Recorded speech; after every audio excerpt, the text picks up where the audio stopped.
infections, current concepts. Invasive fungal infections are associated with significant mortality and morbidity, and the management requires the multi-pronged approach.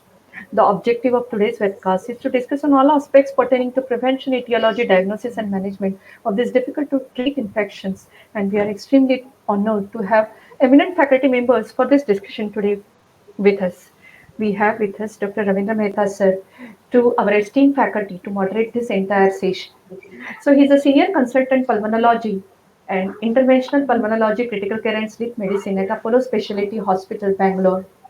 I thank him for accepting our invitation, and with his brief introduction, I hand over session to him. Thank you so much. Thank you very much, Vaishali, and it's nice to be here to discuss this complex issue.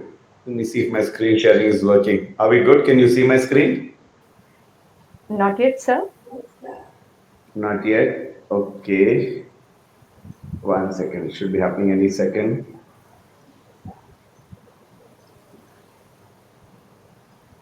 Okay. Now can you see my screen? It will be seen. Yes, sir. Okay, lovely. So yeah, it's again, like I said, it's nice to be here discussing this complex issue. And for the first time, I think we have a very, very unusual set of doctors who've got together on one podium. The topic, as you can see, is COVID and mucormycosis 2021. I'm saying that because it seems to be quite different this year than it was before. I have a very interesting and varied panel with me here. I have my colleague and friend Dr. Vishweshwarian from Hyderabad, who is a pulmonologist. I have Atul Patel, who is very well known in the domain of infectious disease from Ahmedabad. Dr. Pawan Singhal joins us from Jaipur as an academic and clinical ENT practitioner dealing a lot with this mucormycosis epidemic. Dr. Tarjini Dave adds the off-tail element, which has been so concerning, worrisome, and important to address in this wave of mucormycosis. And Dr. Parag Shah is an endocrinologist who will tell us a lot about those aspects. I am Ravindra Mehta, as Vaishali introduced, and I am also a pulmonary critical care specialist in Bangalore. You can see the sage nature of my panel is more exemplified by this picture, though the age will not justify it. As you can see, they are a young, dynamic group over here. Atul is over here, Dr. Pawan Singhal here, Dr. Parag Shah is here, Vishweshwaran always looks like he's ready for a day every day, and Dr. Tarjini Dave has been introduced to us and comes with a very august background in subspecialized ophthalmology, and she comes from one of the best institutes in the country.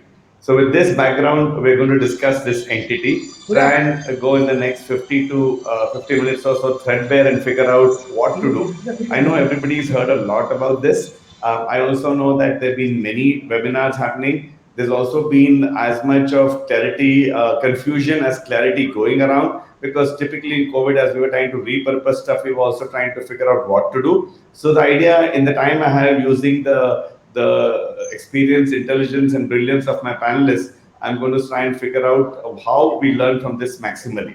So we start with the background, pre-pandemic status of mucormycosis. We know that it was there before also, but then something happened in the first wave, and then we have a second wave. I would lean on my colleague, Dr. Vishweshwaran, to tell us what is this story. Can you summarize everything in brief, that what happened before this, what happened last year, and what's happening this year? So just to put it in one word, last year was a trailer, and this year we saw the main picture. So as it is known to everyone, last year, like, we were all seeing COVID cases and we were preoccupied just with COVID. But the complications of the COVID, which we see in this year, we hardly saw last year. Like, we were like, mostly the pulmonologists were in the forefront, and the physicians and the emergency team was in the forefront. The intensive care services were utilized, but touchwood, we had excellent outcomes last year, even on patients going on to ventilator. The ECMO services requirement was minimal. Patients landing up with chronic respiratory failure was minimal, and almost whoever went home happily walking back. But having heard the exciting part of the first story, the second part of the picture was not so exciting, and it was a horror story. Like, we had this second wave this year, and this wave, for unknown reasons, the virus, maybe the mutant virus or the relaxation of the lockdown, which resulted in more of spread of this infection, lot of families came together to the OPDs seeking healthcare services. Like it wasn't the case in the first wave, where we saw only the vulnerable population being affected. But right now we are seeing the entire family getting affected, and they come as a bulk. And it didn't spare even the children. Children are also affected, but that should like they didn't have that sort of severe illness as we saw in the middle-aged and in the elderly population.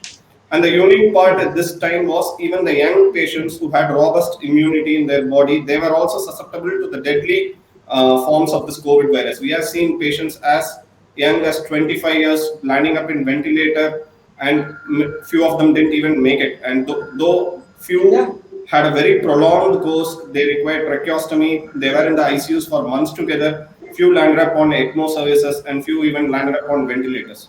We thought that it is over by then, but that is when we saw the upcoming surge of these fungal infections. We have seen almost all sorts of fungus which we have learned in our books, which we have never seen before. We saw lungs having mucormycosis, we saw lungs having aspergillus and mucor together. We saw even mucormycosis in very unusual organs like kidney getting affected by mucormycosis, patient having a skin infection with mucormycosis, and also all sorts of deadly fungal infections.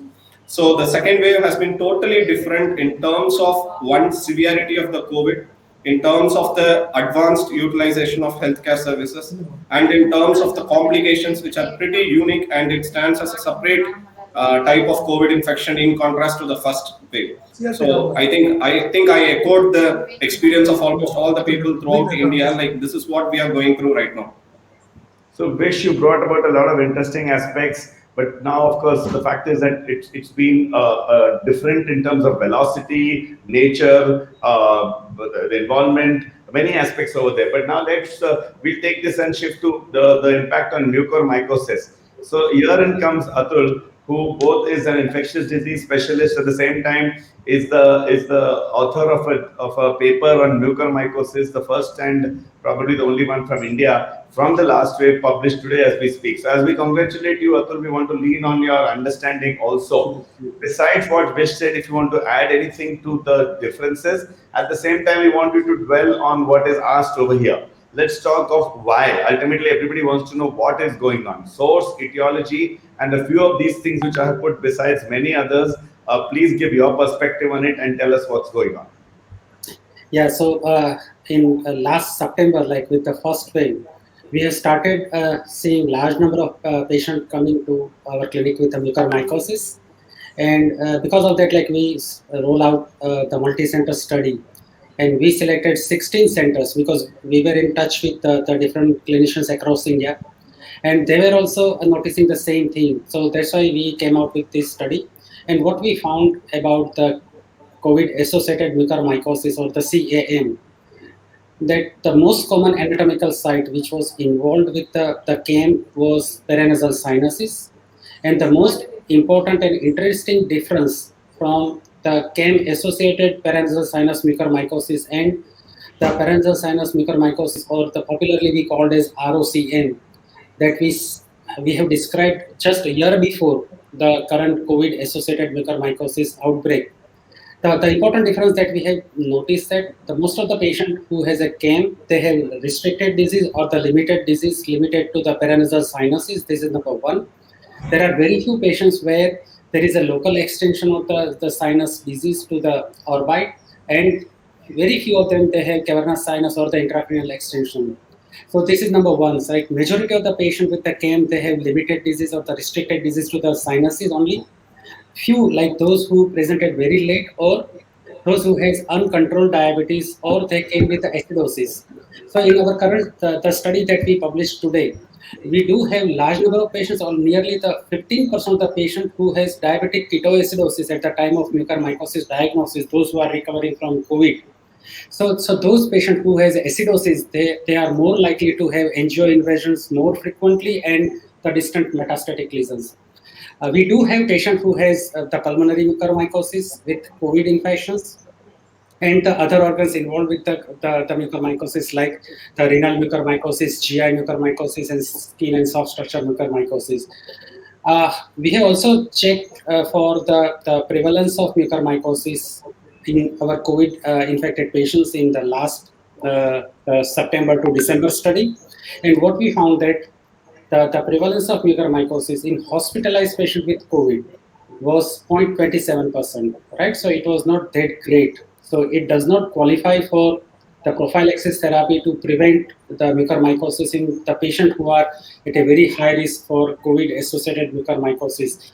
In current wave, in the second wave, where we are also seeing large number of patients, if you look at the numerical, the size of mucormycosis from Gujarat, it is crossing more than 1,500 patients. Even Maharashtra is more than 1,500 patients. And similarly, Telangana and other states, they are also describing in hundreds of mucormycosis. So in general, the Times of India says that in India, we have probably more than 10,000 mucormycosis patients distributed across the India. But when I looked at the study that we performed from the September to the December and the current large number of mucormycosis, that we all of us are worried. But I think the prevalence remains same. It will be around 0.27% to 0.3%, because in this second wave, as the Viswa rightly says, that this time we have the entire family which is involved. The youngsters, they are involved with the COVID infection, and the reason is our variant, the 1.617.2. This variant is highly replicative variant. It has a very high replication potential. The viral load in infected patients with this 617.2 mutant is very high. Their CT value is less than 20. And because of this, it is highly transmissible. And that's the reason that entire family comes to a clinic with the COVID diagnosis. And this is why we have large number of patients in this search. And because of this large number of patients plus susceptible patients, like diabetic patients, and patients do require corticosteroids for their treatment of COVID illness. So all these two risk factors contribute to the COVID-associated mucormycosis. So even though in this search we have more than 10,000 mucormycosis patients in the India, but because we have similarly large number of COVID patients in this second search, so the overall, if you look at the prevalence, it will remain same. And coming to the risk factor, in our study that we published, we found that diabetes and uncontrolled diabetes and ketoacidosis, this is the most important risk factors for COVID-associated mucormycosis.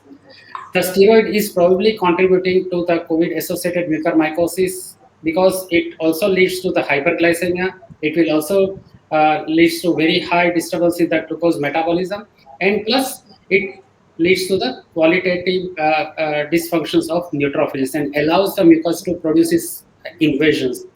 And we have also noticed that few of our patients, they are neither diabetics, they do not had hyperglycemia during their COVID, and they have received steroids of 3 to 4 days duration during their COVID illness, and even in a very low dose. And they came up with the mucormycosis. So probably we also believe that, though we have not confirmed that, probably COVID-associated immune dysregulation, especially the innate system immune dysregulation, is also playing a role for CAM or the COVID-associated mucormycosis, apart from the standard risk factors like diabetes, uncontrolled diabetes, decay, and the corticosteroids.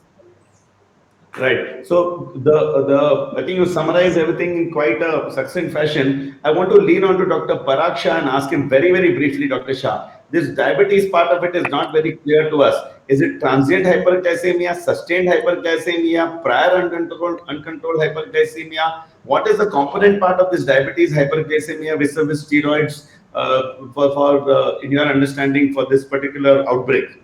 Yes, I think known uncontrolled diabetic naturally would be a worse course of COVID and COVID-related complications. Second is a steroid-induced temporary hyperglycemia. Third is an unmasking of undiagnosed type 2 diabetes, which is unmasked because of the steroid or the monitoring. I think 70% of the first time detected post-COVID are unmasking, and 25 to 30% are steroid-induced temporary hyperglycemia. I think one of the important factors to look for is at least those who are having a high risk for diabetes should add the HbA1c at the time of COVID diagnosis, just to make sure that your glycemic control is taken care of, and the COVID-related morbidity and mortality can be reduced by the focusing on the sugar. Just I think adding a HbA1c in high risk population at the time of diagnosis of COVID is, I think, one of the very important cost-effective investigations to know the pre-existing diabetic. Then you know how to monitor and how frequently to monitor and how to control it better. Okay, let's shift to the ENT. We've heard a lot of this. No one has been totally convinced of the diabetes steroid COVID theory. There are many naysayers because they say mild people got it. We never had documented hyperglycemia, and then started the hunt for source control. Dr. Pawan, your community has been talking of source control the most. Wherever I've attended, source control comes from them. The knowledge given to us is that in a epidemic, look for source. Sure, look for source. That's fine, but then all these incremental things came up. Oxygen cylinders, oxygen concentrators, humidifiers, masks, industrial oxygen. In a short span of time, what is your take? Are any of these incriminatory or no? Atul clearly in his last paper has not even touched on this remotely. Yes, sir. Sir, even people are saying that because of the steam inhalation, it is causing some injury to the nasal mucosa, and this mucus is getting in and causing all the devastation it is doing right now. But I'm not in any favor of oxygen therapy, or maybe masks, or maybe the humidifiers and oxygen tubings, or the industrial oxygen. I think it is not playing that much role in causing mucormycosis infection so rampant in this second phase of COVID. I think all the things which Atul sir has told us and added by Dr. Parag about the hyperglycemic, uncontrolled glycemic. But at least 20% of my patients I do have, they didn't have any history of hyperglycemia. They didn't have any history of more than maybe 2 or 3 days steroid. So there is something else going on. Maybe this virus itself, which Dr. Shaw talked about, which is causing some changes there in the pancreas itself. It is working on the insulin producing cells and all. So it might be the thing caused there. But I do have some separate theory which has not been published. I'm going to publish that. I think that because of this severe immunosuppression, which is it is causing this virulent strain right now, what is going on? We are seeing lymphopenia in almost all these mucormycosis cases, less than 15.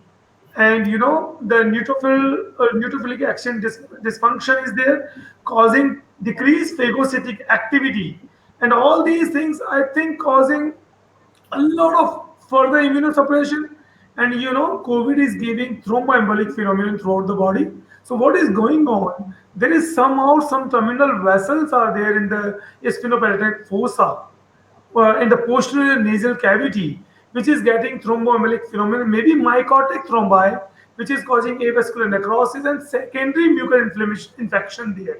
So it could be the second infection because of all these conditions, or it might be because of the commensal spores which are lying there, commensal mucus which is lying there. It suddenly shoots up because of the hyperglycemic shoot up causing that. So I think all of these factors they are there, and because I can prove this by some findings I have seen in my patients.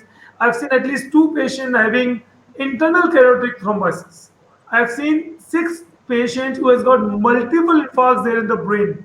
Deep penetrating arteries do have thrombi. So why it is going on? My a few patients who has got vision loss do not have any direct lesion there in the orbit. They do have central retinal artery obstruction. So I think many new things are going on right there. Right. So I think that Can I say one sentence to clarify the oxygen and mucor? Yeah, go ahead. Only Atul. one sentence, yeah. So we have seen lots of theories, or WhatsApp universities flooded with oxygen, unsterile tubings, and the industrial oxygen giving you a mucormycosis. But let me tell you that oxygen is used for the treatment of mucormycosis. Oxygen kills the mucormycosis. So don't think about that oxygen can lead to mucormycosis, because it is one of the component of treatment of mucormycosis. Yes, hyperglycemia. Something sensational which we did not find, unfortunately. So back to the hunt for source control.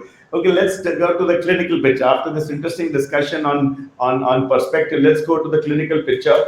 What do we see? How do we approach it, and so on? And then we'll go to system-specific observations, since I have very good people on my panel. Let's start above downwards. Dr. Darshini Dave, tell us about your field downwards, and if at the same time you want to cover a little extra about what is next to the eye, the brain, we would be quite appreciative of that, since we've not pulled in a neurosurgeon for this. Right. Thank you so much for having me. So I'll try to be as brief as possible. I hope I'm audible. When Very it comes to, yeah, right. Thank you. So we see a spectrum of rhino-orbital or rhino-orbital cerebral mucormycosis, typically coming into the eye either from the paranasal sinuses, or one important thing that everyone needs to remember is the pterygopalatine fossa, from where it can come into the inferior orbital, through the inferior orbital fissure into the orbit. So these are the two routes through which we typically see orbital infection. Since you asked me to speak about clinical signs first, there is a wide spectrum. You might have a patient like Dr. Singhal mentioned who comes with just a central retinal artery occlusion due to angioinvasion by mucormycosis, which is a known phenomenon, and you might not see any other signs other than just complete vision loss in that patient. And on retinal examination signs, is there echo in my voice? a little, but it's okay. You can go on. Yeah, so You can that or reduce the volume. so I was at central retinal artery occlusion. That's one of the findings. Now, if I have to go from early to late, you might see a patient who just complains of a little bit of diplopia, that's double vision, restricted ocular motility where they're not able to move the eyes, a little protrusion of the eye outwards, what we call as proptosis, or a little drooping of the eyelid, which is all suggestive that the point where the nerves converge, which is the apex of the orbit, is now getting affected.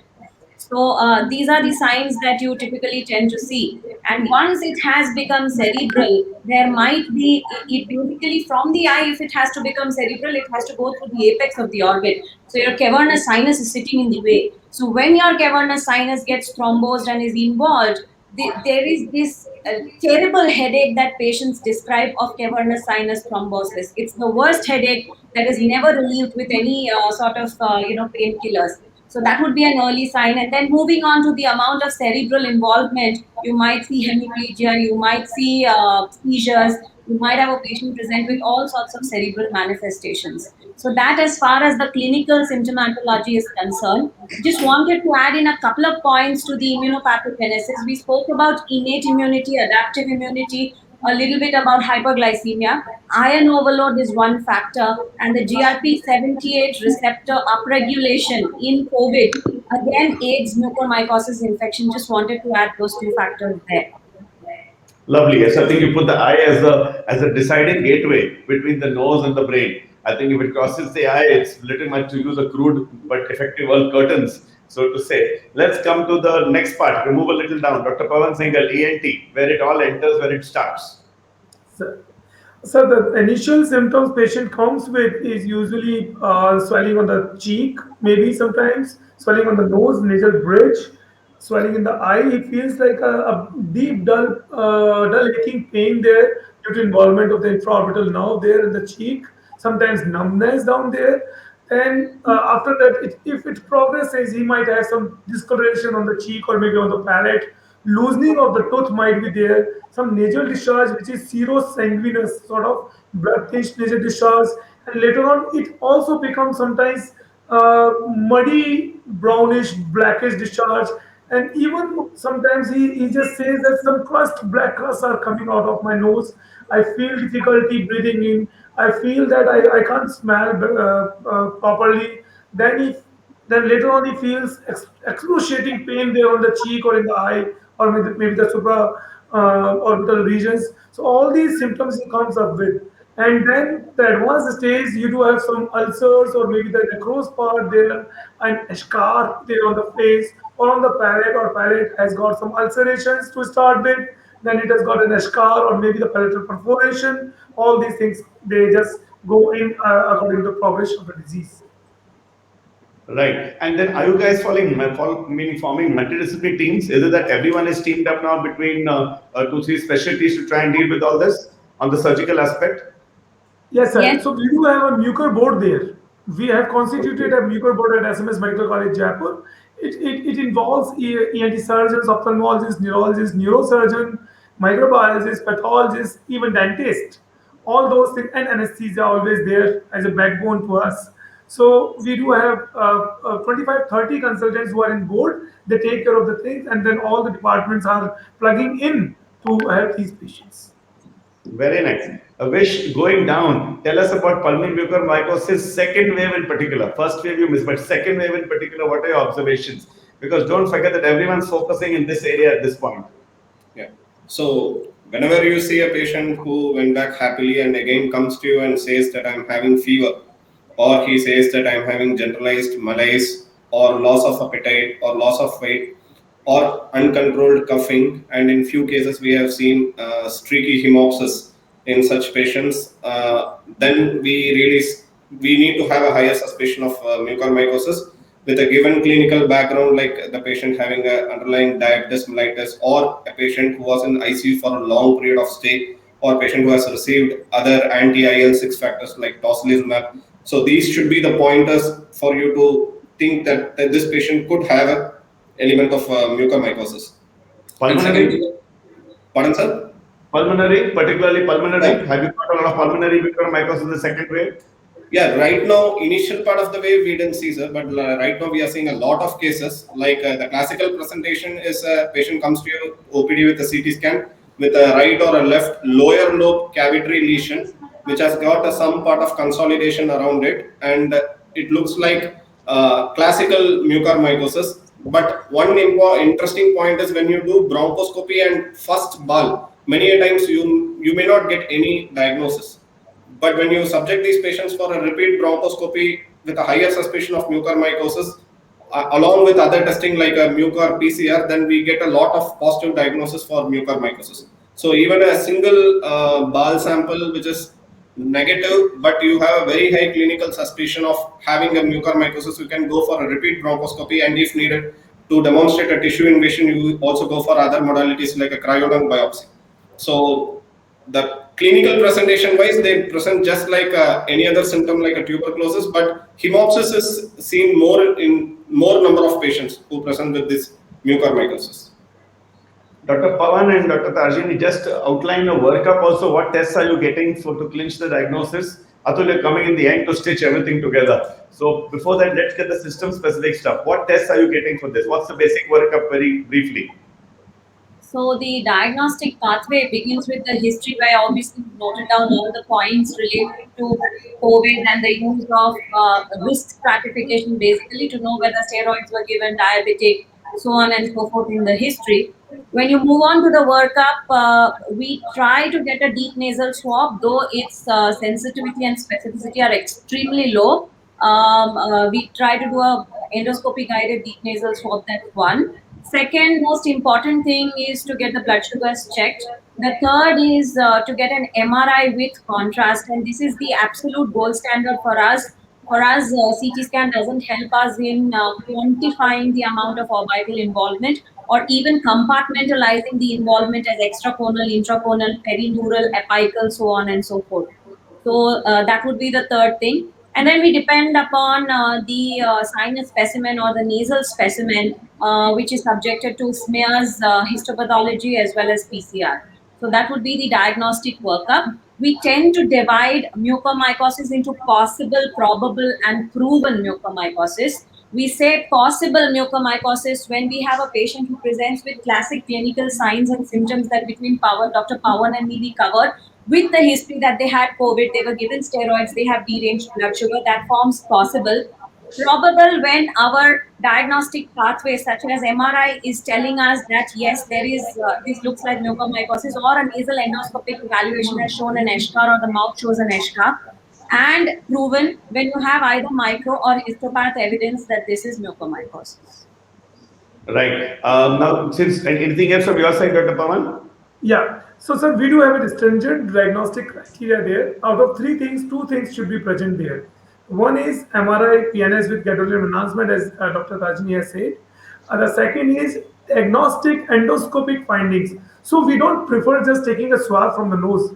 We do a proper packing before endoscopy. Then we go in the middle meatus. We medialize the middle turbinate a bit. If there is some disease on middle turbinate, we take a bite of it, not just a brushing biopsy, or not just a swab. We take a biopsy, because biopsy tells you, and it is coming more than 90% positive. So sensitivity and specificity has increased after doing this manual. The third thing is this biopsy or KOH. So out of three, if two are present, we'll take a patient for surgery and the management for mucormycosis. This is something we are doing here. Right. We'll get into management. So I think that's been the interesting part from all for them. Endocrine observations. Can we have Dr. Parag? What has been your role? What has been your understanding? Anything else you want to add to this? You have to unmute yourself. Sorry. For the prevention of invasive fungus, I think the glycemic control is one of the crucial parts. Once somebody is diagnosed, unfortunately, with a mucor, I think glycemic control, along with the surgical and the pharmacotherapy, also plays a very key and important role. And there is a role of a basal insulin along with the short-acting insulin. So many times we have seen the patients are just given a bolus insulin or a short-acting insulins. So depending upon the blood sugar profile, I think we have to adjust the low dose of insulins. So patient, we are trying to have the blood sugar between 90 to 160 or 170, so to avoid the hypoglycemia and the hyperglycemia. I think that would improve their prognosis. You have to forgive me for asking this question. It's been on my mind ever since. How do we know what is the threshold of hyperglycemia which caused mucor when we see these patients down the line? 1 day or 2 days of a bad metabolic milieu, 5 days of a bad metabolic milieu. Sometimes we can't catch it. HbA1c is not sensitive enough for a short term. Is that got any role to play at all? Because otherwise we stop looking for all these other factors, some of them absolute cockamamie. So any thoughts on that? Any research or any unusual theory which is there? We don't have a very large data about the threshold for mucor specifically related with the COVID, but at least 4 to 5 days of uncontrolled hyperglycemia decreases the immunity significantly and opportunistic infection increases significantly. And if somebody has a high HbA1c to start with, and then they have got hyperglycemia worsening, I think these are the patients. But as we also have discussed, we have got lots of patients who are not badly uncontrolled, or their sugars are only uncontrolled for short duration, and they still got a mucor. So I think there is something to do with the COVID itself related immune suppression, and not just because of the steroid or hyperglycemia induced immunosuppression playing a role. I think the virus has been so smart that it's impossible to pin down any particular risk factor. What's coming out to we have a preponderance of risk factors. Atul, can you stitch this all together now? Tell us more about the testing aspect. Do throw light on the PCR word mentioned both by Tarjini and by Vish. What is your perspective on testing and the like? Yeah, so I mean, I'll speak first about the PCR because it is very exciting. PCR has immense value in reaching a diagnosis of mucormycosis, especially in a high-risk patient. You can actually use PCR test in a high-risk patient just for screening for mucormycosis. So that's the value of PCR in mucormycosis diagnosis. So high-risk patient means that currently, like, we have one new host that is COVID and who has recovered from the COVID. So this is one new host. But in hemato-oncology setting, or patient who has a very severe burns and taking treatment for the burns. So these are also very high-risk patients for getting a mucormycosis. So in this setting, if you are running a serum sample or the full plasma sample for a mucor PCR, then it can pick up a diagnosis of mucormycosis 3 to 11 days earlier than the symptomatic mucormycosis. So this is a value of mucor PCR. So you can have early diagnosis from 3 to 11 days before the patient actually develops. And the reason for this very high sensitivity of PCR is that mucor is an angio-invasive fungal infection. So whenever the spores germinates and invades into the tissue, the first thing that the germinated spore will do, it will reach to the vascular tree and enters into the vascular system by angio invasions. And that's the reason that the PCR performed from the blood from any host, either burns host, hemato-oncology, or even from the COVID, can pick up the mucorale genome. Right, so this is extremely important in reaching a diagnosis. So in a situation like what Dr. Vishwas says, that in a pulmonary mucormycosis, sometimes it is very difficult to perform bronchoscopy because of fear of further hemoptysis or further hemorrhage or life-threatening hemorrhage into the pulmonary system while performing bronchoscopy, because there is the possibility of mycotic aneurysms into the pulmonary vessels, which is feeding the cavitary lesions. So I mean, the variety of complications you can get. So in this situation, you can do the plasma or the serum for mucor PCR. If you have appropriate CT scan picture, then it will give you a probable category diagnosis of mucormycosis. Right, so this is the mucor PCR has immense value. The another important the findings that you can get from PCR is that if you are running a multiplex PCR of mucormycosis, then it will also tell you about the species which is responsible for the mucormycosis in your patients. So whether it is Rhizopus erizus, whether it is a Homothelicus, whether it is a Lecthamia, Cunningham. So at least 6 species, this multiplex PCR will be able to tell you. And the value of knowing a species is that you can select an appropriate antifungal agent, right? Because the Cunningham and Apophyzomyces, they have very high MIC for amphotericin B. So here you will try to avoid amphotericin B, or you will use amphotericin in very high dose. So from 5 milligram per kg, you can go to 7.5 or up to 10 milligram per kg for treatment of Apophyzomyces or Cunningham infection. So this is how you can adjust, you can customize your antifungal therapy. Right, so knowing a species is also possible with the mucor PCR, especially when the laboratory is running a multiplex one. Now coming to the radiological diagnosis, especially the pulmonary system. Though the pulmonary mucormycosis has characteristics, radiological appearance on the plain CT scan, but these are never diagnostic. And the most important, the features that you can get on the plain CT examination of lungs, it would be the reverse halo sign. This is very characteristics for mucormycosis compared to the invasive aspergillosis, where you will have a classical nodule and the halo which is surrounding the nodule. But in mucormycosis, the thing is exactly reverse. You will have a dense ring that is a wall of cavity, and there will be a halo within the cavity, and the periphery would be absolutely normal. If you are also doing a CT angio along with the pulmonary CT scan, then you will also see that feeding vessel is abruptly blocked because of the angio invasion. So that can be also demonstrated. So sudden abrupt blockade of the pulmonary arteries into the feeding cavity is also very pathognomonic of mucormycosis or any other angio-invasive fungal infection. So these are the very important the radiological features from which you can say that your patient is probably having a mucormycosis. Now coming to the diagnostic part, I think we need a tissue for making a diagnosis, and we need all 3 parameters. So direct microscopic examination has immense value in arriving a diagnosis of mucormycosis. This is because mucormycosis is considered as a medical emergency. So even when you have suspected mucormycosis in your patient, you have to start treatment for mucormycosis urgently. So direct microscopic examination will tell you about the diagnosis within 30 minutes of the specimen which is reaching to the microbiology lab, because it is very easy and simple to perform, and direct wet film examination with KOH will tell you that presence of classical broad aseptate, ribbon-like, folded, thin-walled the fungal structure. So that is characteristic of mucormycosis. So you can start early therapy. The second step in the diagnosis would be culture. Half of the culture would be sterile, but never mind, you have to make an attempt to do the mucormycosis culture. The best part of Mucorale fungus group is that it is rapidly growing fungus. So rather than waiting for 7 days or 8 days, generally, like if you have Rhizopus erizus, you can have overnight growth. So once you put the tissue into the culture media, next day morning you will see that entire the petri dish is full of the growth. So it is very rapidly growing fungus. So this is how you can know the species identification. And for rare species, you can also subject this growth for a drug susceptibility testing. This is extremely important.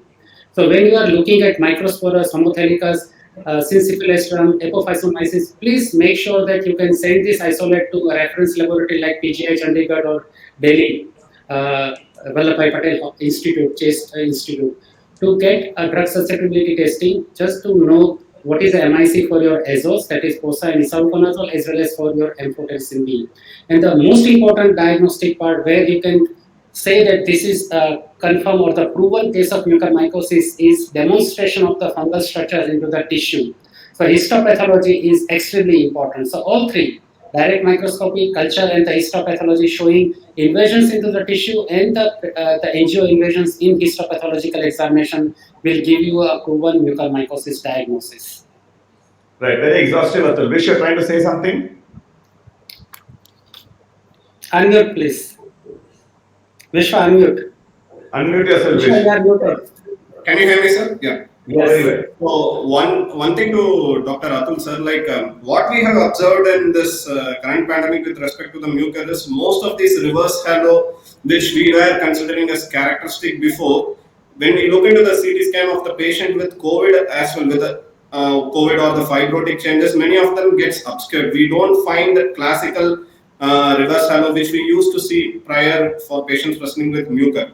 On the contrary, what we are seeing is it looks like a reverse halo, but in between there is a big cavity. So this has been the cavitary presentation of the mucor is what we are seeing pretty common in the current phase of mucormycosis. What we are observing, it might be just an institutional observation. I need your expert inputs on the same. And the second point is the mucor PCR. What we have tried is we don't know whether there's a real literature on it or not. Like just like we do a serum galactomannan and then we extrapolate it to a BAL galactomannan, we have started using this as a BAL mucor PCR. And I want you to throw some light whether it is a reliable test to really pick it up. It's just like out of we are concentrating on a particular region where the disease is and trying to see if the PCR would be a more sensitive test. So these are the two observations which I want your expert opinion. I'll add to this, Atul, before you say anything. It is multiple PCRs out there. If we're taking this issue, let us examine it threadbare. There is a pan-fungal PCR because we're catching a lot, like Vish said, it's aspergillus also we can't make out and all the risk factors are the same. So pan-fungal PCR versus mucor PCR, and there has been a big thing that it's very sensitive but not specific. Throw some light on that as a final point before we go on to the next aspect. Yes. So I totally agree with Vishwa because if you also read the guideline on kappa is COVID-associated pulmonary aspergillosis. So the main limitations on interpretation of CT scan in a COVID patients for either aspergillosis or mucormycosis is the radiological abnormalities that patient is already having because of the recovering phase of the COVID. So you can have variety of, septal thickening, fibrotic, some GGO. So it will hamper the characteristics, the features of either aspergillosis or mucormycosis. So absolutely agree with your findings. And cavitary lesions are also possible with mucormycosis. The reason is that it produces large amount of area which is being infarcted because of these vessel occlusions. So entire the pulmonary parenchyma is lost and it will result into the big cavity formation. And the surrounding structure may have the features of recovering COVID or the chronic phase of the COVID infection. So you may not get characteristics, CT scan features in a COVID patient with pulmonary or pulmonary mucormycosis or with pulmonary invasive aspergillosis. So absolutely, you are absolutely right. Now coming to your second questions about running a BAL mucorales PCR. So let me give you the insight about the pathogenesis of mucormycosis and pathogenesis of aspergillosis. So that will differentiate, that will help you in understanding why mucorale PCR is very important. So if you look at the pathogenesis of mucorale, mucor are inhaled, the spores are generally inhaled from the environment, and majority of the patient, these spores are lodged into the paranasal sinuses, and the small spores, they can travel distant into the alveoli and they lodge into the alveoli. And once the host has a specific risk factors or the appropriate environment, the spores are receiving. So absence of the phagocytic activity, qualitative or the quantitative neutrophil dysfunctions, macrophage dysfunctions, hyperglycemia, free availability of the iron, and acidosis with hyperglycemia. So these are the local physiological milieu where the spores which are lodged into the paranasal sinuses or into the alveoli, they get a chance to germinate, because otherwise we all are inhaling the spores, but our functioning macrophages and neutrophils will engulf and will clear the spores from the paranasal sinuses and from the alveoli. But when the appropriate physiological milieu these spores will get, it will germinate and start invading into the paranasal sinus or into the pulmonary tissue and produces local disease. And then after invasions to the blood vessels, it can travel to the distant organs. So if you are getting a PCR positive, because PCR will not detect a spore, PCR will detect the hyphal, the genome from the hyphal structure. So I think that if you are getting a PCR which is run from a good the BAL sample or from the plasma, the blood is sterile things compared to the respiratory secretions. then probably the possibility in appropriate host would be very high that your patient is having mucormycosis. So here you have to look at the pre-test probability of mucormycosis. So you have to look at the clinical features, radiological features, the appropriate risk factors, and now your procedure is showing positive PCR. So it will help you in reaching a diagnosis. So we classify this PCR positive with appropriate host would be as a probable host, probable case of mucormycosis. But for proven, we need to demonstrate the hyphal structure which is invading into the tissue. But we have to treat these patients. Now coming to the questions of Ravi, the pan-fungal PCR. The pan-fungal PCR is obviously very important, especially when you are suspecting the infectious, the organ dysfunctions of fungal origin. So this pan-fungal PCR will look for all common possible fungi, including Candida, Aspergillus, and the Mucorales species. So I think in mucormycosis, like in the current as well as in the previous surge, we have many patients who has a mixed infection. So in one histopathology slide, we have invasive Aspergillus mycelia, so septate, the acute angle branching, thin septate, along with the classical characteristics of Mucorales. So in one section, we have many patients who has presence of both the fungi, even on the direct microscopy, Aspergillus as well as the Mucorales are present. So we have large number of patients who has mixed infection. So here, like you can, when you are running a pan-fungal PCR, you will be able to detect both the genome of Aspergillus as well as the Mucorales. So, but it will add the cost to your investigation. That's it. But it is very valuable because when the PCR detect any bacteria or any organisms, it may not give you whether it is alive or dead. So for Aspergillus is the most common colonized fungi into our upper and the lower airways. So if your Aspergillus PCR is positive, it will not tell you that this Aspergillus has invaded your pulmonary or the sinus tissue. Because PCR may come positive even when you have a colonized Aspergillus. And the ABPA is the most common conditions where you will get the Aspergillus colonization and hypersensitivity reactions. So in this situation, the Aspergillus PCR will come positive, but it will not tell you that patient is having a real invasive disease with Aspergillus. But in case of mucormycosis, the spores are present into the alveoli or into the paranasal sinus, but the hyphal structure, it develops only after germinations of the spores and which start invading into the tissue. So if you are looking at galactovenom in the BL, the galactovenom is an end result of replicating hypha of Aspergillus. So it will tell you that if your galactovenom is very high, it will definitely tell you that there is a replicating hyphal structure, Aspergillus hyphal structures into your pulmonary system. So similarly, like if you are demonstrating Mucorales PCR positive, that means you are detecting the hyphae which is present into your BAL sample. Right. So Atul, very exhaustive. I think you made a very wonderful point. It's interesting. Now, Pawan, you have some comment to make before we go on to the next section? Yes, sir. Sir, we are seeing both the things. We have even seen the Aspergillus only patients. We have seen Aspergillus with mucor. We have seen Candida along. And a few patients who are coming negative, afterwards they are positive because of the suspicious things we are operating on them. So all these things are going all together. So it is difficult to adjust. We have to just do empirical treatments. Yeah. So, Pawan, this fungal medulla is not fun to talk about, but nevertheless, it's reality, so we get into it. Yes. Okay, we have time and limitation. I have to talk. The next slide is on management principles. If I can request my faculty 1 or 1.5 minutes each on the core area, so that we can, wind up in time and take some audience questions. Let's start with the surgical colleagues. Tarjini, followed by Pawan. Surgical principles. What do you do briefly and precisely? There are three modalities of treatment for the eye part. One is giving injections behind the eye of amphotericin B, which is known as TRAM, transcutaneous retrobulbar amphotericin B. Second is orbital debridement, where you go and debride, very similar to the sinus, to remove the infected tissue till the surrounding tissue bleeds. And the elephant in the house is removal of the eye, which is known as exenteration. Right, so obviously, unlike the sinuses, the eye part, if you have to remove, there is loss of organ, there's loss of vision. But if you have to do it to give the patient a fighting chance to live, so be it. You still have to go ahead and exenterate the orbit. So now, how do we make the decision? So if it is minimal extracorneal involvement, by extracorneal there is a cone within the orbit which is made by the extraocular muscles. If the involvement is outside it, And if there is good contrast uptake, that means that the tissue is vital, blood is reaching there, your systemic amphotericin B is going to reach there. In those situations, we give injections behind the eye. If there is a localized abscess in a visually insignificant area, then we go and debride that abscess.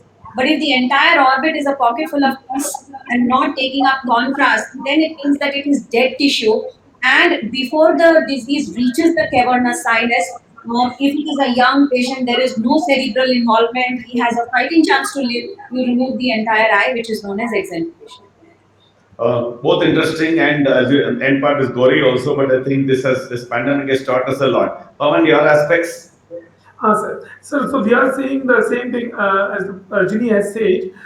We are doing even maxillectomies and orbital exudations for a few set of patients, but we try to do it by just the endoscopic orbital clearance there, and we are doing by the Denker's classical Denker's approach.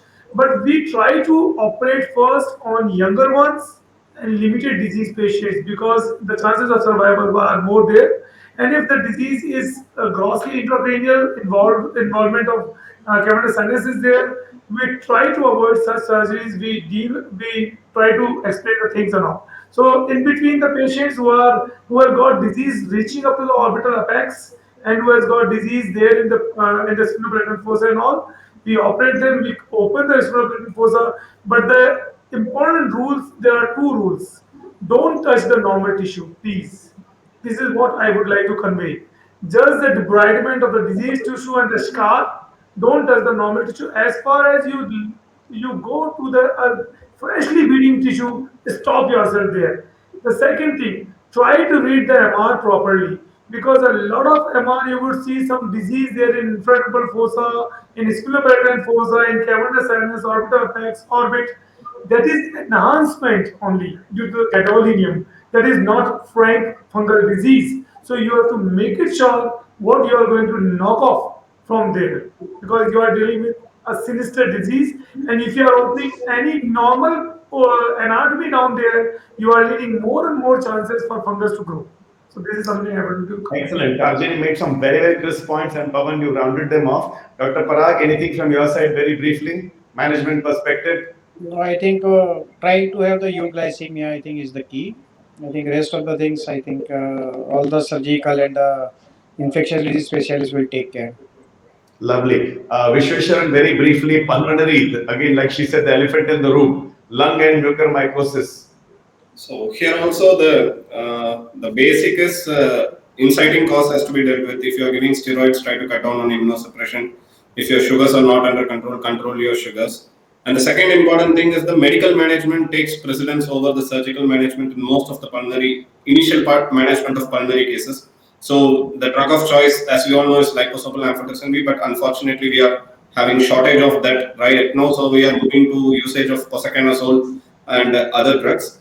And one important point is surgery also plays a very important role in when you have a pulmonary mucormycosis. The moment you feel that the patient is having a hemopsis, which is increasing in quantity, maybe that is the pointer that this patient is going in for an angioinvasion and an infarction, and the patient may bleed to death. So if you have a impending signs of a massive hemopsis with a localized mucormycosis, then probably you need to involve your surgical team, and this surgical debridement will help you to have a better outcome in comparison to just medical management alone. There are few papers of even combining amphotericin B with posaconazole, and even people have combined statins with amphotericin B, and they have claimed that when you add statins to the amphotericin B, the results were much better than with an amphotericin B alone. So these are not yet the recommendations, but few things which can be tried in a desperate attempt when you really want to save the life of a patient. Thanks, Vish. And Atul, I know not fair to you, it's a long topic, but briefly, can you add to this and round it off? Yeah, I think in treatment of mucormycosis, the first and foremost important is reversal of the precipitating cause. So if your patient is in decay or the uncontrolled diabetes, it is very important to control this the event. If your patient is receiving the large doses of steroids, you have to try to cut down the dose of steroids. These are the two very important basic points which will help you in a better control of the mucormycosis with your medical and the surgical therapy. Surgical therapy already been discussed by our surgical colleagues. And for medical therapy, I think the only message to the audience is that when you are starting amphotericin for your mucormycosis patient, please give the calculated dose of amphotericin B on day 1 rather than slowly escalating dose. Please avoid escalations of amphotericin B. If your patient requires 5 mg per kg, please give 5 mg per kg of liposomal amphotericin B from day 1 onwards, because this is a life-threatening, rapidly angio-invasive infection. So if you are not giving a proper dose, the fungus will get a more time or more chance to produce angio-invasions and the distal organ involvement. So give a full dose of amphotericin B.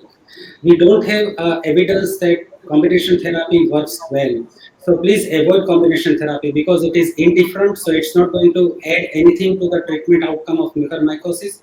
Second, it will add merely a toxicity and the cost to your patient's treatment. So please rely more on the induction therapy with amphotericin B, either liposomal if it is not available. Then use this toxic compound, that is deoxycholate versions 1 mg per kilogram per day. And then once as a step down therapy, you can step down to the azole, either posaconazole or isavuconazole, whatever is available, because both of these drugs were not available in Gujarat a few weeks back. So I mean, this is when the duration of therapy is, we do not have a correct answer for that, but we can say that it is long enough. What I mean by long enough therapy is that it may last for several months. But generally, the amphotericin infusion lasts for 4 to 6 weeks, depending on the tolerability and the toxicity, and followed by the oral azole supplementations as a step-down therapy for 3 to 6 months' time to complete the course of mucormycosis. And generally, we assess the response by 3 parameters.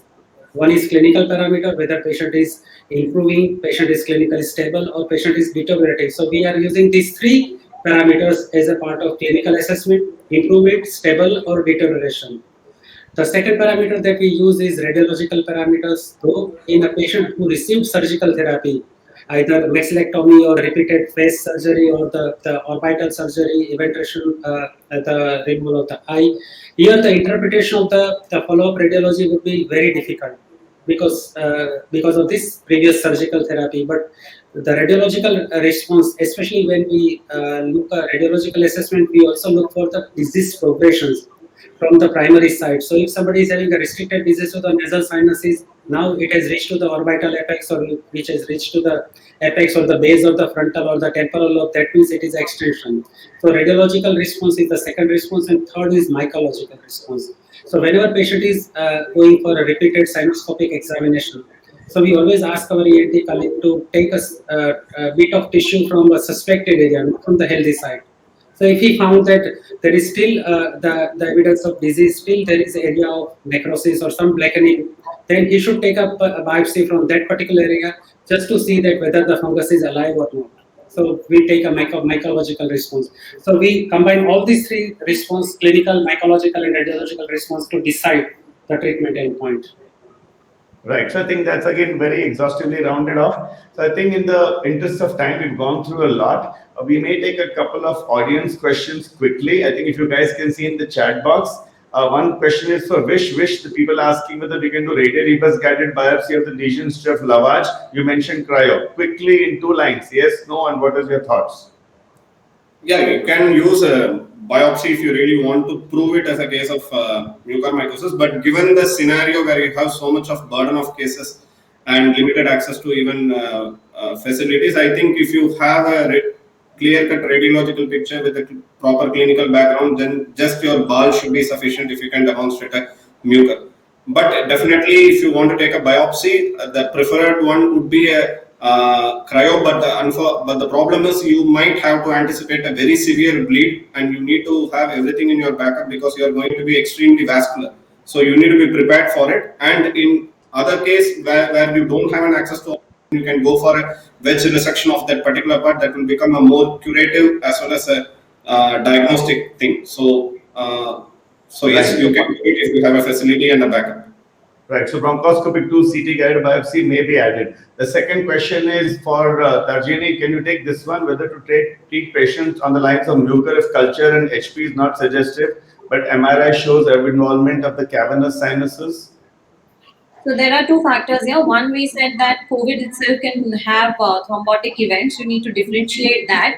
If your CT scan features and your clinical features are suggestive of mucormycosis, antifungal agents can be started while you're awaiting your sinus debridement and eye debridement tissue diagnosis results. So yes, antifungals can be started, but do send tissue for diagnosis. Okay, lovely. This one is for you, Atul. Do you give prophylactic antifungal therapy to prevent fungal infections in patients with COVID-19? Which one and who? Briefly. Yeah, so prophylactic antifungals are not recommended for the COVID patients because in our study we have demonstrated that the prevalence rate of mucormycosis in hospitalized patient is 0.27%. So you need more than 10% prevalence for qualifying for a prophylactic therapy. So I mean, mucor patients, even though they are at a very high risk for mucormycosis, I mean COVID patients, like prophylactic therapy is not recommended. And even for the prophylaxis for Candida or Aspergillus, I think like if patient is receiving ICU care, then you have to follow the standard ICU criteria for providing them the antifungal therapy, especially for Candida infection.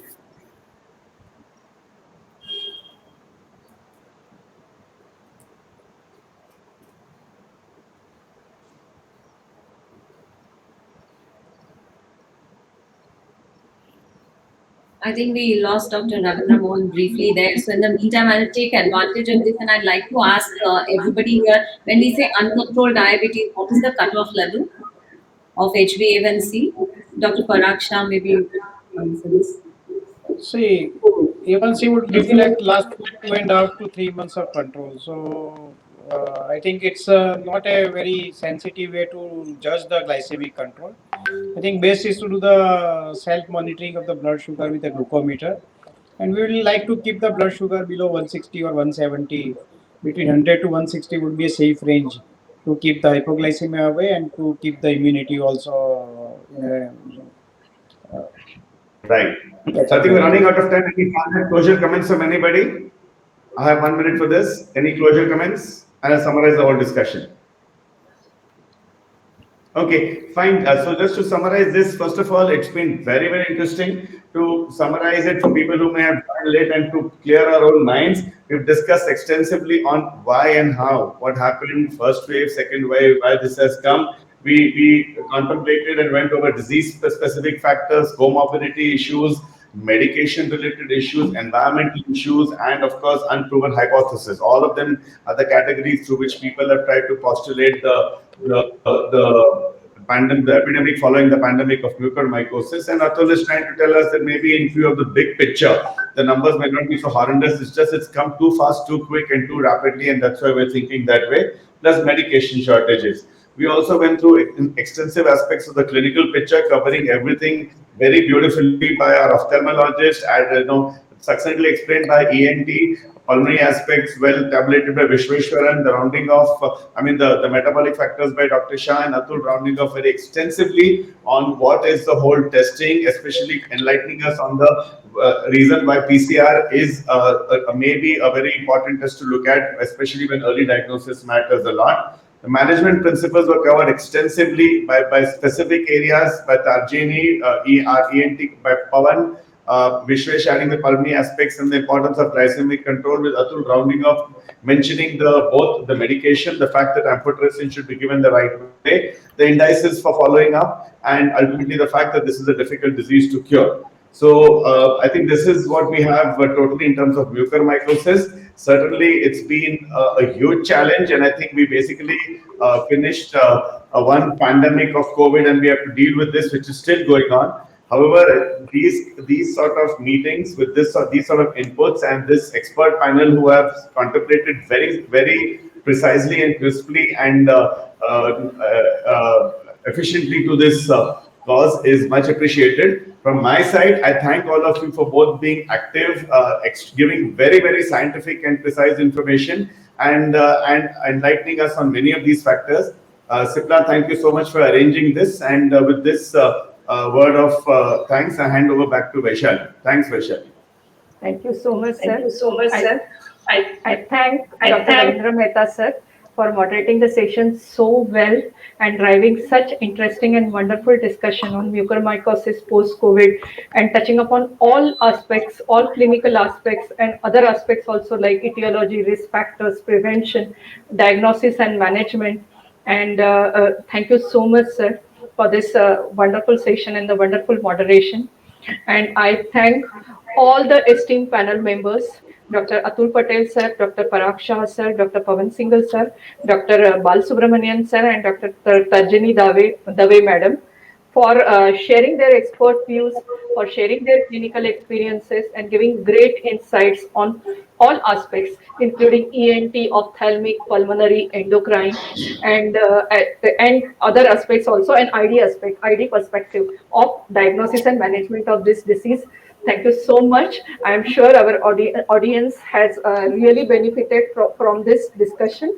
And I also thank the audience and all delegates for spending their valuable time with us. Thank you so much. Signing off.